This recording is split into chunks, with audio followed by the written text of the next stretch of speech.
오늘 이거는 이제 여러 방송에서 다뤄지기도 했고, 저도 사실 이 이른바 지라시라고 하죠. 이 정보지를 받고 네. 좀 취재를 해본 내용인데, 아까 우리 강대규 변호사 말씀해 주셨던 그 내용을 좀 뒷받침하는 내용인 것 같기도 네. 해요. 이거 한번 띄워주시면 좋을 것 같은데, 네, 이거 아마 보신 분들이 좀 있으실 거예요. 전 처음 봤어요. 아, 네. 그래요? 네, 처음 봤어요. 이거 제가 설명드리자면은, 일단은 이게 언론사 정보보고의 양식입니다. 네, 그래서 그렇죠. 이게 뭐 진위 여부는 확인할 수 없기 때문에 제가 일단 받아보고, 제가 그래서 이 내용에 대해서 기자들한테 다시 재취재를 했습니다. 네. 네, 대변인들도 취재를 합니다. 네. 네.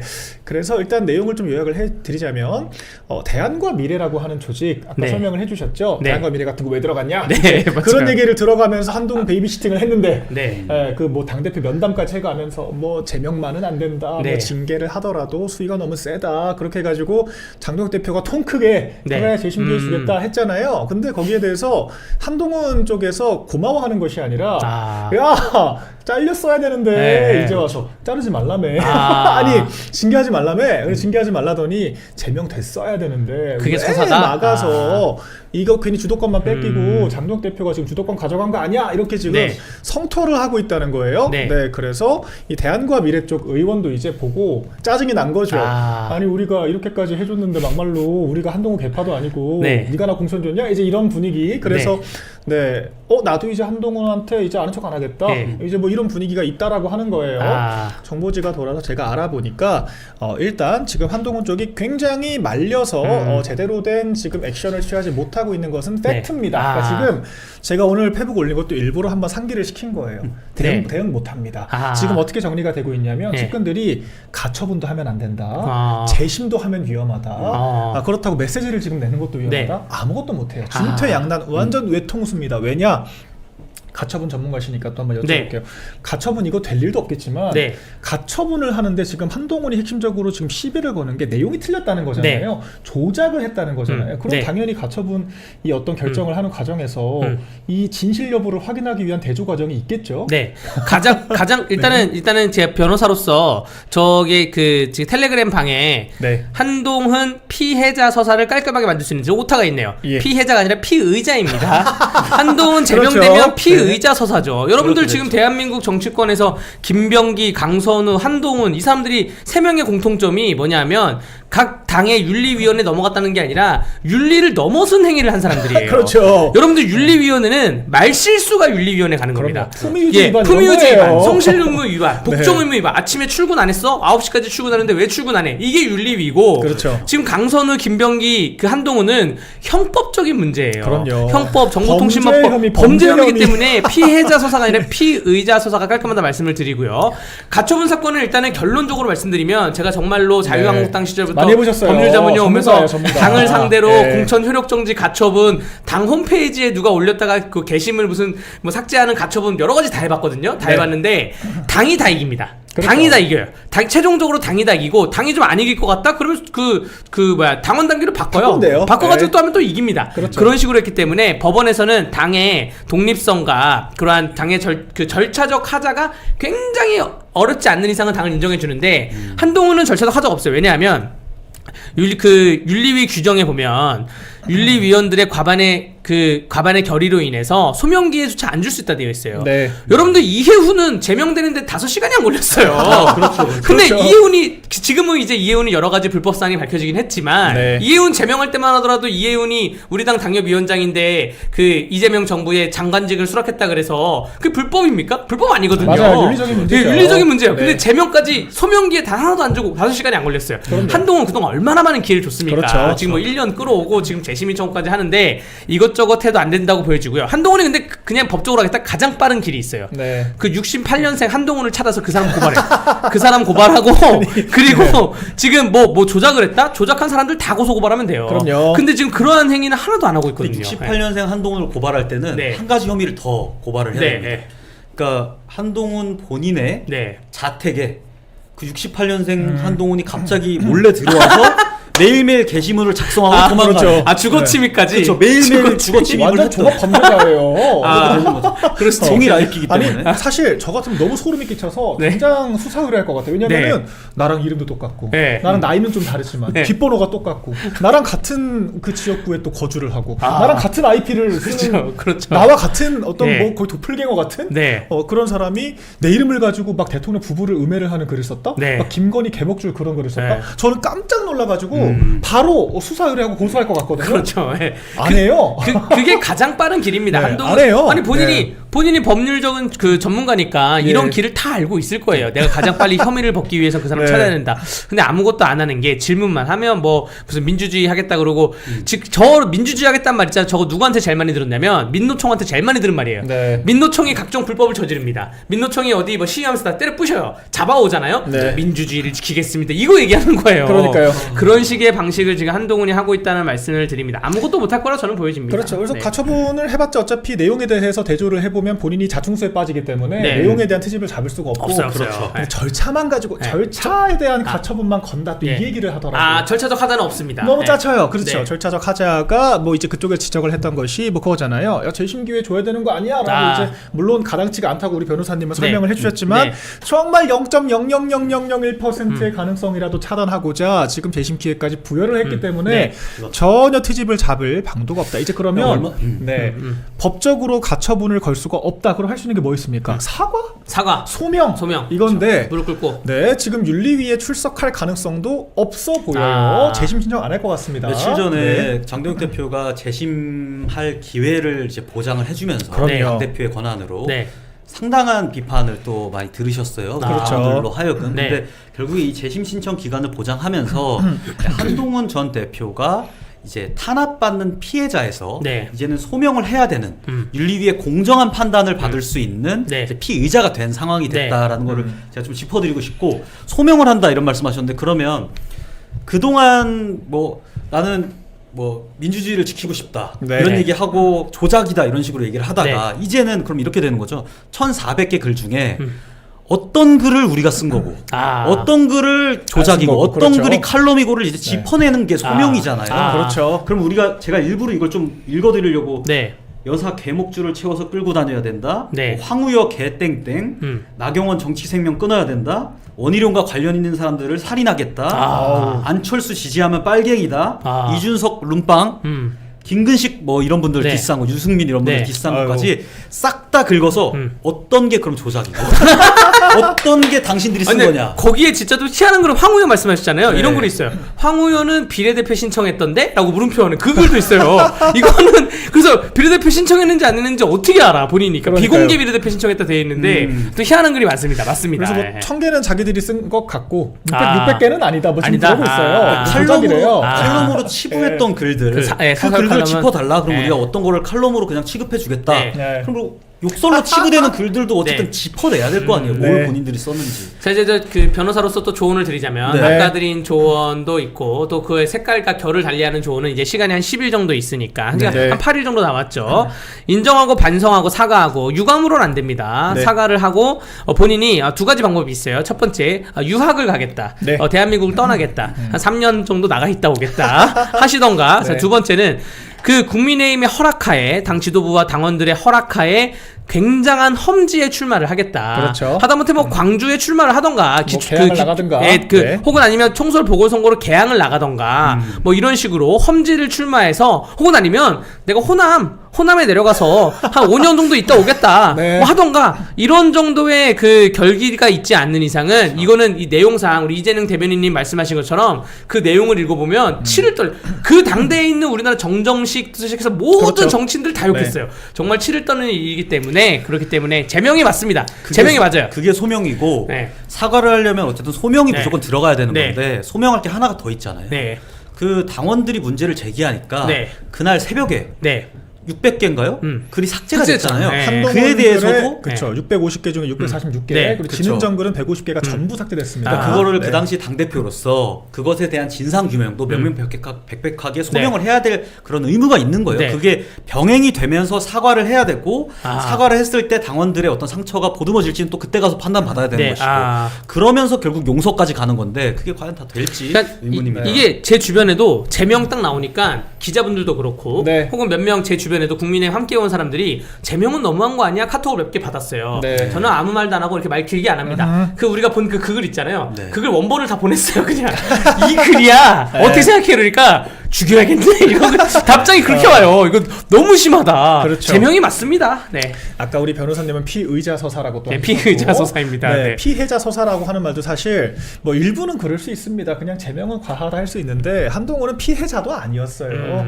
지금까지 한동훈이 한 짓거리를 생각하면 도저히 용서가 안 됩니다. 왜 그러냐면 지금 이 범죄 혐의뿐만 아니라 아니 세상에 당무감사위원장 고소하고 윤리위원들 그 명단 까발려가지고 공격하고 저는 이런 놈의 아니 이런 상황을 처음 봤습니다. 그래서 이거는 당내 독립기구에 대한 권위 자체를 훼손하고 파괴하려고 했던 행위이기 때문에 저는 좀 묻고 싶어요.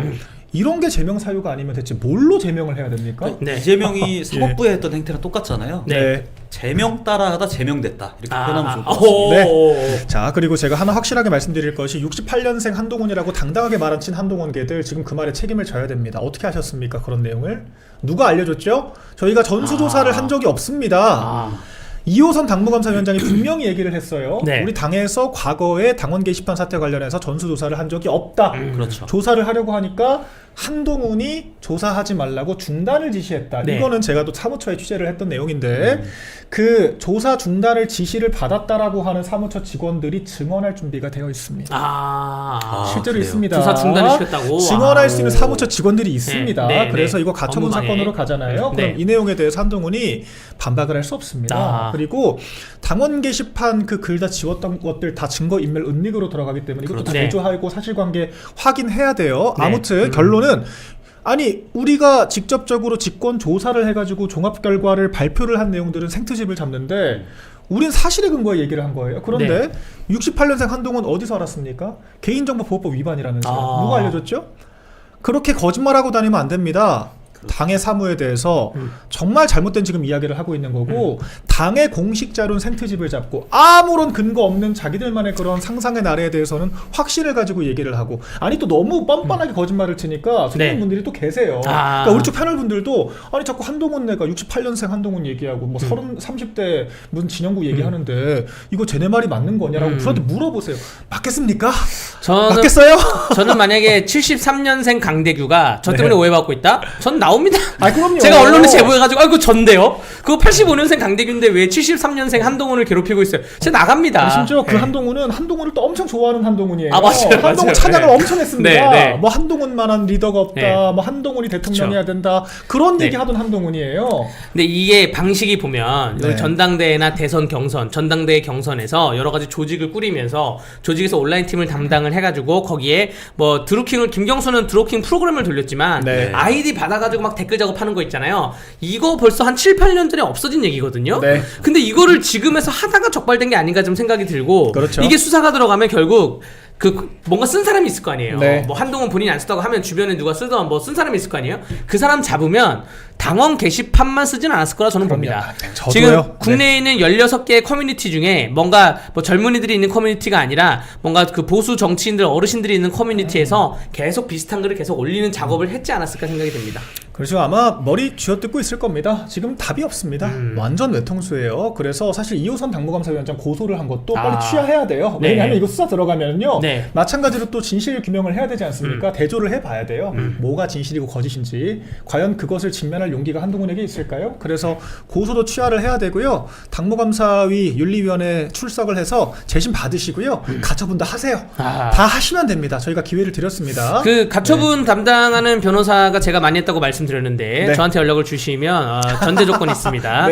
인정하고 반성하고 사과를 해라. 어느 정도 사과하고 타협을 하고 저는 가처분까지 갈 필요도 없죠. 윤리위에 가서 가처분 남기고 윤리위에 양형 주장을 할 수 있도록 좀 그런 도와드릴 의사는 있다 말씀드립니다. 그리고 이미 우리 당의 독립기구들이 조사를 해가지고 내놓은 결과에 대해서 흠집을 내고 조작이라는 식의 프레임을 짜서 공격을 했고 이건 일종의 허위사실로 당의 명예를 실추를 시킨 거죠. 그렇죠. 그렇기 때문에 이거는 아무리 사과를 100번 1000번 해도 수사 의뢰를 안 할 수는 없습니다.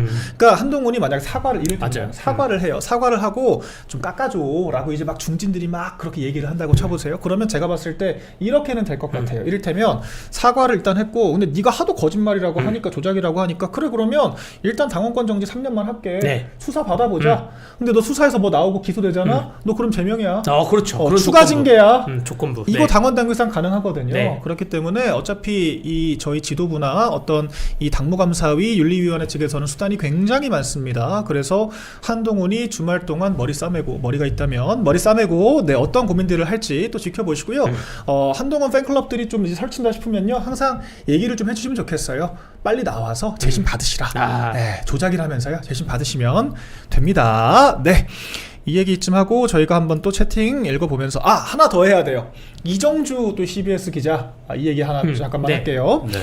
이 한동훈이 피해자인데 그거죠. 사과할 그 용기조차 없는 그 어린아이 있잖아요. 그 초등학생들이 사고치고 와가지고 엄마 아빠한테 이거 해결 좀 해줘라 징징징징거리는 이제 극성 학부형들이 학교 찾아가가지고 이제 교사랑 싸우고 저는 어제 그런 장면이 좀 떠올랐습니다. 대체 의총에 한동훈도 없는데 왜 한동훈의 대신해서 그 대안과 미래 같은 그런 의원들이 왜 대신 베이비시팅을 하는 건가? 전 이해가 안 돼요.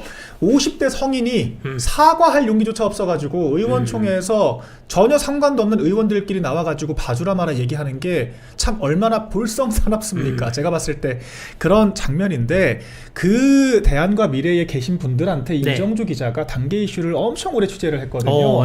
물어봤다는 거예요. 무슨 사건인지는 알고 한동훈 편드는 거냐.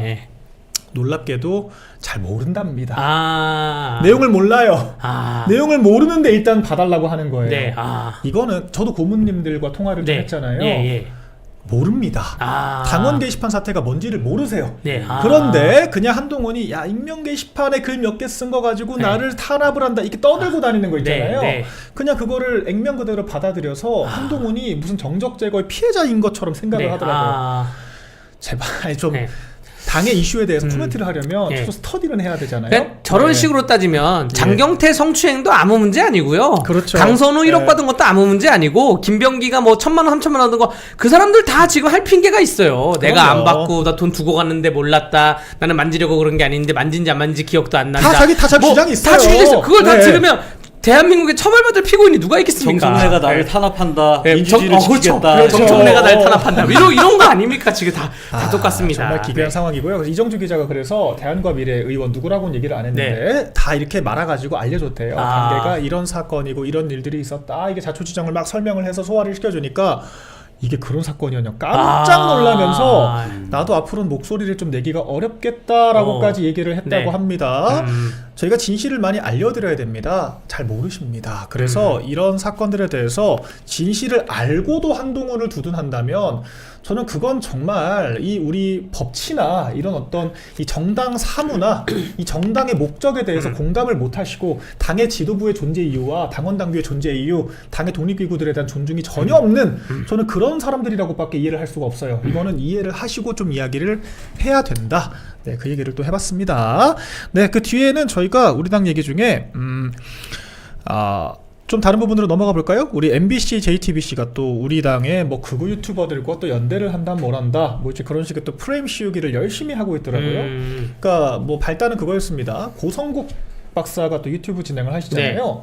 뭐 근데 고성국 박사가 뭐 오세훈에 대해서 비판을 했는데 우리 당의 뭐 이제 저나 장해찬 뭐 부원장이나 이런 그 스피커들이 비슷한 얘기를 한 건데 이거 고성국 말 듣고 한 거 아니야? 뭐 이제 이런 식의 프레임을 어제 저게 기사예요? 리포트예요? 본인 생각 쓰신 건가? 기자님이? 사실 관계를 확인 안 하고? MBC가 쓰고 JTBC가 똑같이 그런 거예요? 뭐 짜놓은 것처럼 저렇게 쓰던데 이거는 제가 그냥 짧게 사실관계만 말씀드릴게요. 저는 지금 전화번호부 보여드릴 수도 있습니다. 저는 고성국 박사랑 아무 관련이 없습니다. 연락하지도 않고 제가 유튜브에서 그렇게 많이 보지도 않고요. 네. 각자 독립적으로 우리 당원들이 바라는 그런 메시지와 목소리를 내는 과정에서 당연히 비슷한 얘기들이 있을 수 있죠. 특히 팩트에 대해서는. 그래서 정작 김어준 말 따라서 무슨 뭐 헌법기관들에 대해서 권능마비시키고 파괴하겠다라고까지 하는 건 민주당인데 네. 이런 어줍잖은 프레임을 또 짜는 사람들이 있고 동조하는 사람들이 있어서 제가 말씀을 좀 드려봤고요. 누가 동조를 했냐? 이 김재섭 의원이 또 고성국 박사에 대해서 무슨 네. 뭐 오세훈 시장에 대해서 그런 식으로 공격하면 안 된다. 또 비판을 하고 또 한 라디오 방송에서는 또 출연자 그 방송 진행자가 네. 이대로면 그럼 장동혁 체제가 좀 뒤집힐 수 있을까요? 축출될 수도 있을까요? 이런 뉘앙스로 질문을 했어요.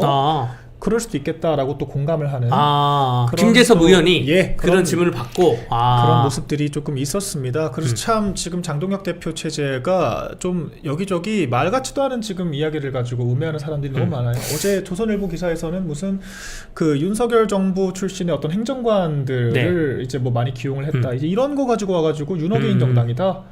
그렇게 또 사설을 써요. 근데 저는 언론사가 이렇게 정당 사무에 대해서 비서관들에 대한 신상까지 파헤쳐가지고 검열을 하는 건 처음 봤거든요. 그 이번 보좌진 사태에서 보좌진들이 목소리 내는 곳이 있고 김병기랑 이해훈은 목소리를 내고 있고 강선우는 목소리를 못 내고 있는 게 보좌진분들이 한번 들어오면 국회 들어왔다가 서울시청 갔다가 청와대 갔다가 다시 국회 왔다가 뭐 다 왔다 갔다 거립니다. 그래서 이것도 하나의 직장이라고 할 수가 있고 그분들이 그 업무를 해봤기 때문에 그 업무를 잘하는 거예요. 경력직이죠. 이명박 박근혜 넘어갈 때 그 박근혜 정부에 이명박 출신 사람들 거의 많이 있었고요. 지금 이재명 정부에도 문재인 그 대통령실 출신 사람들 많이 있습니다. 그런 식으로 해서 그 사람들의 그냥 일자리라는 말씀을 좀 드리고 싶습니다. 네.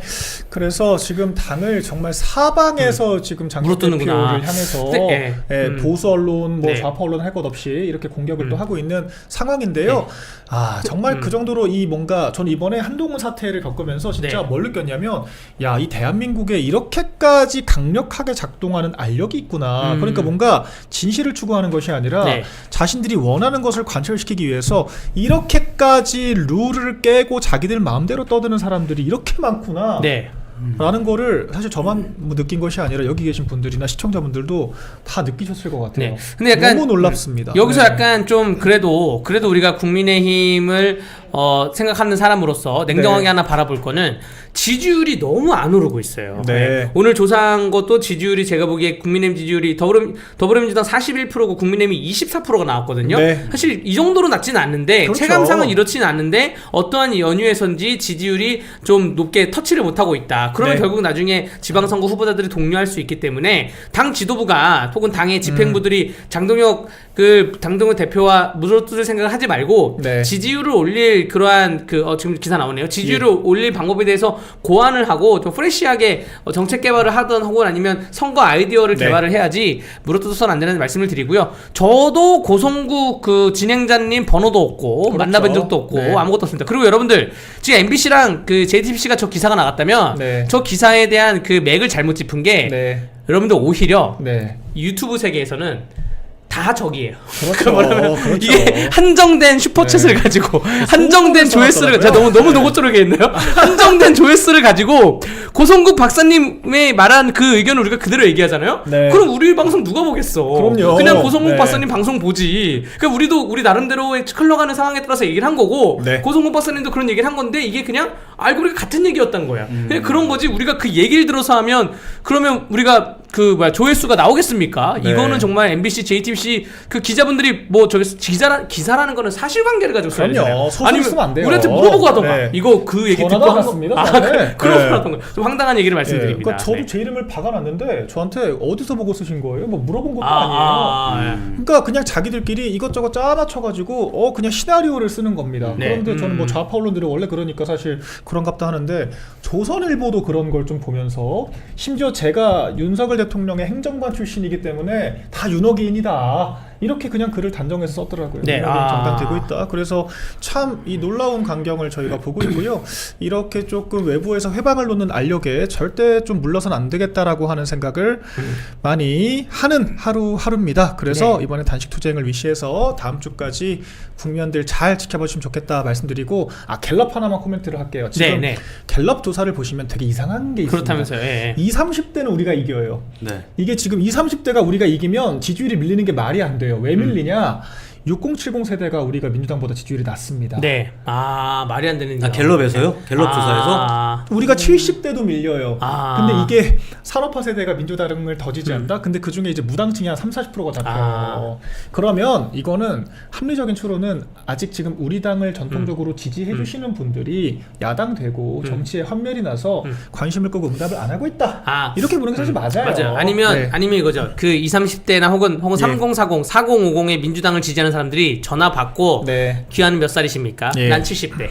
그리고 난 이재명이 좋다. 이렇게 그렇죠. 한다고 의심될 수밖에 없는 상황입니다. 그러니까 세부 지표를 보시면요. 아니 국민의힘이 전통적으로 20, 30대가 민주당을 이긴 적이 없어요. 근데 지금 20, 30대가 민주당을 이기는데 밀리고 있어요. 그러면은 전통 지지층이 지금 이탈을 했고 결집을 시켜야 한다라고 하는 진단이 내려져야 되는데 세부 지표는 보지도 않고 아무튼 지지율 낮으니까 지금 윤어게인하고 무슨 계엄 사과 안 해가지고 났다. 계엄 사과 했는데 왜 떨어졌습니까? 제가 이 얘기 몇 번 드립니다. 사과했는데 왜 떨어지냐고. 중도층이 왜 지지를 안 합니까? 4050 중도층 많잖아요. 본인들 주장대로면 민주당 지지하는. 근데 그 사람들은 지금 굳건하게 민주당 지지하고 있고 우리 젊은 세대들만 이탈을 했거든요. 이런 부분들에 대해서 우리가 여론조사를 좀 냉정하고 전문적으로 분석할 필요가 있다는 말도 덧붙이고